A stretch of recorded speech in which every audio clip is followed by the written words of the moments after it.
This video is brought to you by the Disc Golf Nerd Patreon support team. Go to patreon.com/discgolfnerd. What's up, everybody? Welcome to my review of the Westside Discs Shield. These are both in the BT soft plastic. I've had these two in stock for quite a while now. This orange one is one that I've thrown and tested for a few years. Just started throwing this white one to get some more footage for the reviews. It's funny. It's really surprising how much easier it is to get a good amount of flight footage when you have two discs to throw back to back. It just makes everything so much easier to get a feel for it, to get the footage that I need. It's really helped to have multiples and stuff whenever possible, so that's great. So I broke out this white one for that purpose, and they fly pretty much identical. I know the tendency is, especially for my channel and a lot of reviews channels out there, is to go to the newest disc on the market and put out a review for that. It makes sense. You want to spread the word about new stuff that's coming out. There's always excitement about a new release. But I feel like there's a lot of value to be had in going back and putting out reviews of these discs that are more established, that have been around longer, that people are familiar with, and having that information out there for you guys to go reference if you hear about this disc or it's recommended to you or whatever the case might be. Before we go any further, if you like what I do, please consider subscribing to the channel if you've not done so already. Also, huge shout out to my Patreon supporters. For as little as $2 a month, you can join the Disc Golf Nerd Patreon support team. You'll have your name listed in the credits of all of my videos, and you'll also get some access to some other exclusive content and different things that I'm going to be trying to develop over the next coming months. So let's get into the review of the Westside Shield. All right, both in the BT soft plastic, great stuff. I love it. This one's been thrown a little bit more. It's marked 174. I don't know the weight on this white one, but I'm willing to bet it's right around the same. And there was no real difference in flight, so I'm not really worried about it. 3, 3, 0, and 1 are the flight numbers. I would say those are pretty accurate. If it was a fade of 2, I wouldn't argue with that either. But when it's thrown flat, especially with some power, it doesn't have a ton of fade. But it will hold a really nice hyzer and swing in on a nice fade on the hyzer line, and it definitely does not have much in the way of natural turn, maybe just a hair of flip up if you throw it really hard. But for the most part, it holds release angles really well, relatively low fade. And yeah, it definitely has a little bit of glide to it, so I think the numbers are pretty spot on. I like the design of this disc. I've always been a fan of the Westside line in terms of the way they do their lettering and their stamps and everything. I like how the information is on the actual shield artwork on the front of this disc. I think it's a handsome disc. It looks pretty good. This red and white one is also a good looking disc. Yeah, we really saw no difference in the way these fly that I could really discern out there on the course, even though this orange one's been thrown a little bit more. Definitely has some dirt on these. If my camera would focus, you can see that. Let's take a look at the design. So, as you can see here, it kind of has a bead and it kind of doesn't. It's almost like an implied bead where it has that ridge there, but it's not super defined. Like if you put it up next to something like a Link, which is inarguably a beaded putter, you can see how much more defined that ridge is there for the bead. With the Shield, it's kind of like a hybrid in between beadless and beaded, where it kind of implies that there is a ridge or bead there, but again, it's not super defined. It doesn't really stand out amongst the rest of the rim. So you can also see these are pretty flat top, if not kind of slightly concave puddle top. This one definitely appears to be somewhat puddle top. Feels great. I love it. It's a really comfortable feeling disc in the hand. The way that the kind of rim there fits right into that part of my knuckle for throwing feels really good. No issues whatsoever. The BT soft plastic is tremendous.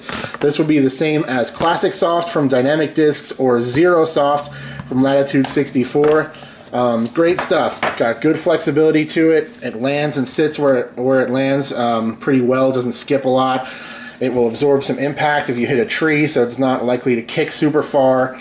And all in all, tremendous grip, very rubbery, sticky grip that feels really nice for throwing. You can really dig your hand into it, and I love it. One of my favorite putter plastics overall. This is a Link in the Exo Soft plastic. This is also made by Latitude 64 for Discmania, and the Exo Soft is actually the same as medium, so it'd be like BT medium or Zero medium or Classic Blend. This is a Zero medium disc, so you can see it just has a little bit less flexibility to it, but overall it feels very similar other than that.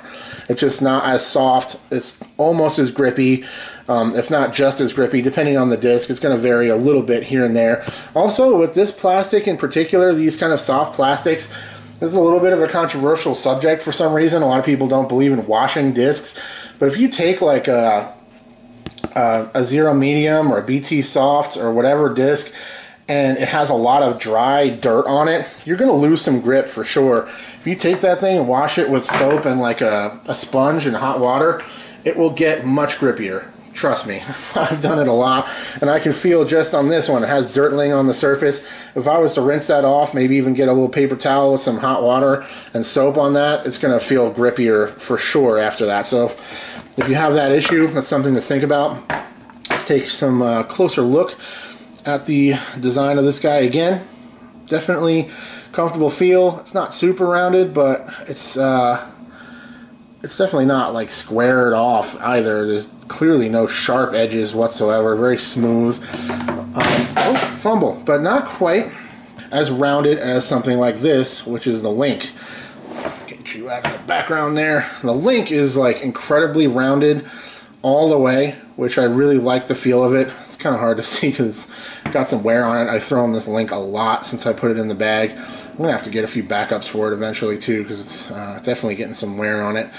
But you can see the Link is supremely rounded, just as flat topped, and it has that more defined bead. And then another disc that is kind of similar to the Shield would be the Caltrup. Now, not similar at all in terms of design. It's got that thumb track there. Caltrup has a much different vibe to it. It's hard to explain, but you can see what I'm saying there. It's a little bit deeper, or at least it feels deeper, I think, because of this raised ridge here, the way this indents. When you look at it, it looks deeper, but in the hand, it doesn't necessarily feel that much deeper.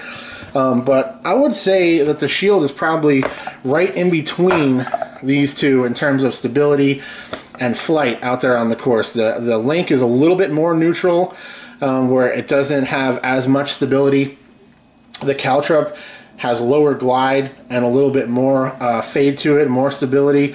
So if you like either of these discs and you want something kind of in between, the Shield could be a great option for that, where it's more throwable, drivable than the Caltrup in my experience.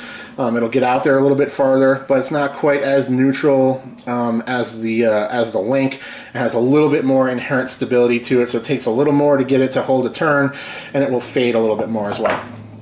So let's take a look at some flight footage from this thing. We got me and James throwing it. Great disc. In terms of putting, I didn't use it a ton. It's not what I would probably use for putting. I like more flippy putters because I putt on a Hyzer, and I look for it to kind of stand up or even just hold on that slight angle tilted, but hold straight into the basket on that line. I'm not really looking for too much fade unless it starts to get to longer putting.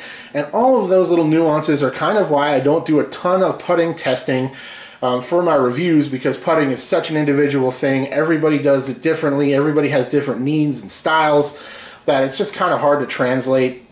I would think these would be better for people that like to putt with more force than I do. More spin putting would be a great putter for windier climates and conditions. I would definitely see myself, if I were to bag a Shield, perhaps switching to it for certain like slight headwind putts and stuff, because it has a little bit more of that inherent stability to it than my magnets that I putt with now. But for inside the circle, it's pretty point and shoot and pretty straight. I would imagine as you get further away, you're going to see more fade and more drop from this disc, unless you're putting a lot of spin on it from longer range. If you want to see the Shield being used in putting, I know that friend of the channel, Tristan Tanner, uses it, and you can see him, if you watch any of his footage from earlier in the year or throughout this season, you'll see him putting with the Shields if you want to see what it looks like when a pro is using it inside the circle.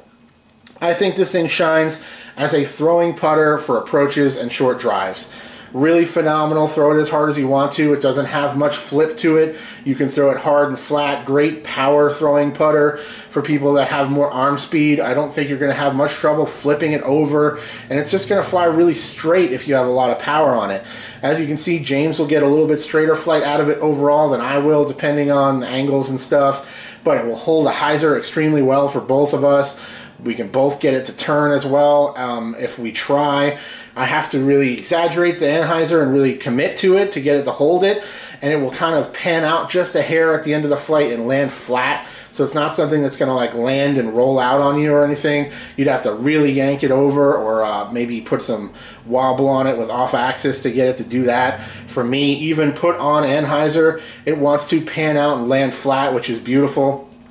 Great Hyzer chip approach disc as well, and something that I think would be all around super useful. I am very sure that if I had to switch to the Shield over my Caltrops, I would be able to make it work. I would just have to put a little bit more Hyzer on it and probably check up on it just a little bit more, because it has a little bit more speed to it and a little bit more glide as well. But could be a good thing depending on who you are. If you're looking to stretch a little more distance on your approaches with your putter, could be a good option. All in all, the Shield is a phenomenal disc.